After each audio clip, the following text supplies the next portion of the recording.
आपके पास 2000 लोगों की ताकत है तो किसी कलेक्टर की औकात नहीं कि आपको कार्यालय में घुसने से रोक सके। और मैं वादा करता हूं कलेक्टर आपके सामने में आएगा, आपको कलेक्टर के पास जाने की जरूरत नहीं पड़ेगी। कहने का अर्थ यह है कि हमें सरकार और प्रशासन में काम करवाना है, लड़कर नहीं। हमें लड़ना नहीं है किसी से, मिलजुल कर काम करवाना है। और वो तभी पॉसिबल हो सकता है, तभी काम बनते हैं जब गांव की और जिले की बागडोर सही हाथों में हो और कार्य क्षमता अपनी आदमी दिखाए। ये चीजें हैं। उसके बाद में छोटी छोटी बहुत सारी चीजें हैं गांव में जो हमें करनी पड़ेगी। जो मूल हमारे गांव में विकास कार्य का मतलब मुझे पता नहीं ऐसा क्यों है, लेकिन सिर्फ नाली और सड़क यानी ब्लॉक के अलावा लोग विकास पता नहीं इन्हीं को विकास मानते हैं। मैंने वहां नाली बना दी, वहां सड़क बना दी, वहां नाली बना दी, वहां सड़क। नाली सड़क मूलभूत आवश्यकताओं की सबसे निचली सूची में आने वाला कार्य है। इसके बाद बहुत बड़ी चीजें हैं जिनको हमें इस गांव में करना ही पड़ेगा, जिसके लिए मैंने आपको 3 चीज पहले बता दी है। छोटी छोटी बहुत सारी चीजें हैं। आपका सामुदायिक भवन, आज आप सरकारी आवास के अंदर, सरकारी विद्यालय के अंदर बारात को रोकते हैं, जो कि इल्लीगल है। मैं स्टेज से बोलता हूं, ये इल्लीगल कार्य है जो आप कर रहे हैं। आपके पास अपना एक सामुदायिक भवन होना चाहिए जहां 7 कौम की बारातें रुक सके। अगर ये नहीं हुआ, अभी भी कोरोना काल के अंदर सरकारी विद्यालय के हमारे लोग यहां बैठे होंगे, ये लोग अच्छी तरह जानते हैं कि वो अपनी नौकरी को दांव पे लगा के आपका सहयोग कर रहे हैं। अगर आप कभी भी वो इस चीज में फंस सकते हैं, तो हमारे यहां सामुदायिक भवन होना बहुत जरूरी है। और इसके लिए हम सभी गांव वालों को मिलकर पहल करनी पड़ेगी। सांसद कोटे से इसके लिए अभी 5 लाख रुपए मिलते हैं, उसके अलावा भी 20-25 लाख रुपए का अपने को बंदोबस्त करना पड़ेगा। इसके बाद में हमारे गांव के अंदर जो SC/ST वर्ग है, उनकी सबसे कमी जो मुझे समझ में आई, जो निचले दर्जे में चाहे हमारे हरिजन भाई हैं चाहे अपने मेघवाल भाई हैं, उनके अंदर जागरूकता की बहुत कमी है। आज मेरे साथ के कम से कम 15 से 20 ऐसे SDM, IAS और IPS लगे हुए मेघवाल भाई हैं, हरिजन भाई हैं। उनके पिता भी IAS थे, वो खुद IPS हैं, उनके बेटे IIT की तैयारी कर रहे हैं। चीजें कहां जा रही है? उन्हीं पैसे वालों से पैसे वालों तक सीमित है। आप लोगों तक चीजें नहीं पहुंच रही है क्योंकि आपके पास जानकारी का अभाव है।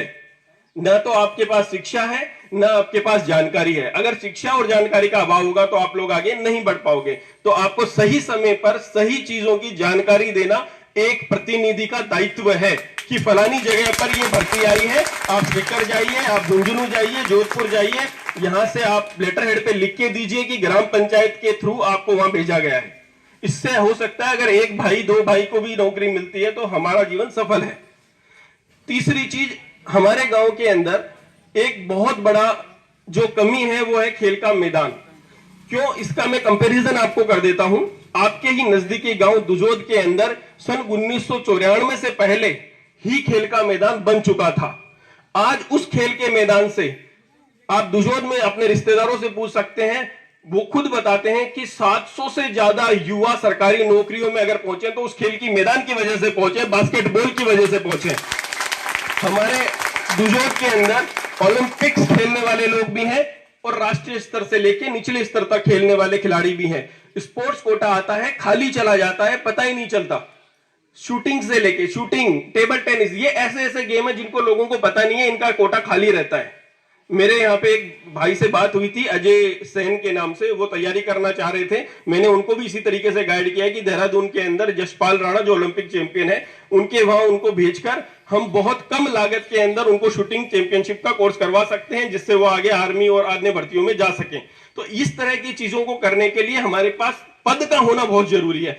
बिना पद के आपकी कोई नहीं सुनेगा। ये एक सरपंच नहीं, एक गांव के मुखिया का नहीं, एक गांव के सेवक का चुनाव है, जो आपको एक अगले स्तर पर, एक अगली सीढ़ी पर लेके जा सकता है गांव को।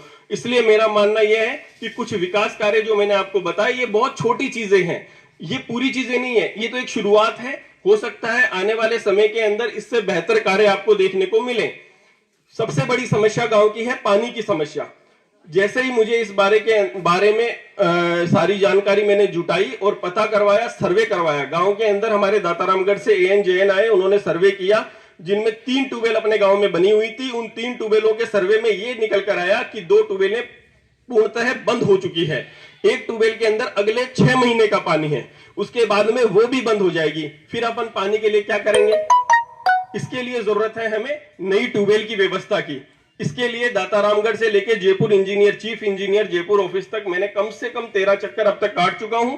और इसके अंदर हमें बाबूलाल जी वर्मा के पास लेटर आ चुका है, वो उसको फाइनल करके कल दातारामगढ़ मंडे को यानी कल सुबह जमा करवा देंगे। आचार संहिता हटने के बाद में 2 ट्यूबवेल और 1 टंकी का निर्माण कार्य हमारे गांव में शुरू हो जाएगा, ये मेरा वादा है आपसे।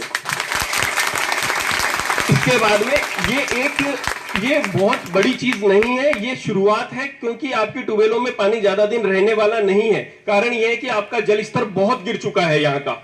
इसके लिए हमें क्या करना पड़ेगा? इसके लिए हमें जल संरक्षण का कार्य शुरू करना पड़ेगा। दोस्तों, ये बारिश का पानी सोने से महंगी चीज है जिसे हम वेस्ट कर रहे हैं। इसके लिए हमें जल संरक्षण के लिए गांव के अंदर पहाड़ी के निचले तले पर जल संरक्षण के लिए बांध बनाना ही पड़ेगा। और उसके अलावा एक जहां पे पानी की इकट्ठा होने की क्षमता है तालाब के अंदर, वहां जल संरक्षण के लिए एक तालाब बनाना ही पड़ेगा, जो आपका सीमेंटेड तालाब होते हैं बड़े। इसके अंदर अगर पानी इकट्ठा रहेगा तो वो आपके खेती में भी काम आएगा। और दूसरे, पानी का जो बहाव कोल्डी से नीचे की तरफ आता है, ये भाव इतना तेज आता है कि अगर इसको हम पुराने कुएं, जैसे अपने बड़ाइयों के पास में कुआं है, अगर उसके अंदर सीधा उसका पाइपलाइन डाल दिया जाए तो वो कुआं, दावे से कहता हूं कि 1 साल में रिचार्ज हो जाएगा। इतना पानी एक बारिश में आता है। यानी अगर आपके 400 फीट के अंदर पानी है तो वो कम से कम 250 तक आने की क्षमता रखता है। मैं ये नहीं कहता कि बहुत जल्दी आ जाएगा, लेकिन 1-2 साल के अंदर कुआं आपका रिचार्ज हो जाएगा। इस तरीके की छोटी छोटी चीजों को हमें करना पड़ेगा, चाहे वो छतों का पानी हो, चाहे हमारे घर में बहने वाला फालतू पानी हो, उसको इकट्ठा करके उसको जल संरक्षण करना पड़ेगा। ये छोटी छोटी चीजें हैं, ये कोई बहुत बड़े प्रोजेक्ट नहीं है जिसके लिए हमें बहुत भागना पड़े। ये स्टेट लेवल की चीजें हैं। बाकी मैं अभी बड़ी बातें नहीं करूंगा, क्योंकि वो केंद्र सरकार के प्रोजेक्ट हैं और एक सरपंच के हाथ में ये नहीं होता है, उसके हाथ में सिर्फ भागादौड़ी होती है। हाँ, अगर भागादौड़ी पूरी की जाएगी तो पैसा दिल्ली से भी आ सकता है, कोई बड़ी चीज नहीं है। आप सबसे हाथ जोड़ के निवेदन करता हूं, अगर एक मौका देके देखिए, अगर आप मौका देंगे, समाज अगर मौका देगा, 7 कौम अगर मौका देगी, सामी गांव की ये धरती अगर मौका देगी, तो राष्ट्रीय स्तर पर ही नहीं, यूएनओ, यूनाइटेड नेशन ऑर्गेनाइजेशन में अगर अपना नाम ना हो जाए, मैं जवाब देता हूं आपको। कारण यह है कि मेरी बड़ी बहन छवि राजावत ने सोडा गांव का नाम आपने सुना होगा, टोंक जिले के अंदर है। छवि राजावत ने अभी कुछ समय पहले वहां पे सरपंच रहते हुए संयुक्त राष्ट्र संघ अमेरिका के अंदर जाकर भाषण दिया है, क्योंकि उन्होंने उस गांव को उस काबिल बनाया है। दूसरा उदाहरण छोटा सा दे रहा हूं, उदयपुर का पिपलांत्री विलेज, उसके वीडियो भी मैंने शेयर करे थे आप सब लोगों को। पिपलांत्री विलेज के अंदर माइंस का काम होता है, जहां पे पानी बिल्कुल खत्म हो चुका था और मलबा ही मलबा ढेर हो गए थे। वहां पे पालीवाल साहब सरपंच हैं, उनसे मैं मिला हूं, उन्होंने ऐसा काम करके दिखाया। वहां आज की तारीख में 74 से ज्यादा छोटे छोटे डैम बना दिए, तालाब बना दिए। 74 डैम एक गांव में बहुत बड़ी चीज होती है, 2 बन जाए तो बहुत है। आज उस गांव को देखने के लिए प्रतिदिन 300 लोग आते हैं विदेशों से। उस गांव के अंदर होटलें बन गई है जहां वो लोग ठहरते हैं, टूरिज्म मिल रहा है, टूरिज्म का पैसा गांव में आ रहा है। ये सब चीजें हो रही है। हम लोग अगर इन चीजों से अछूते रहेंगे, अगर हम टेक्निक से अछूते रहेंगे, नए जमाने से अछूते रहेंगे, तो हमारा विकास सिर्फ नाली और ब्लॉक में सीमित रह जाएगा। बाकी आपकी आगे की पहल है, मेरा सर आपके कदमों में है, आप बुजुर्ग जैसा आशीर्वाद रखेंगे। मैं बैठने को भी तैयार हूं, खड़ा रहने को भी तैयार हूं। जैसा आप आशीर्वाद दें, मैं आपके साथ हूं। आपका सम्मान मेरे जवाबों पे।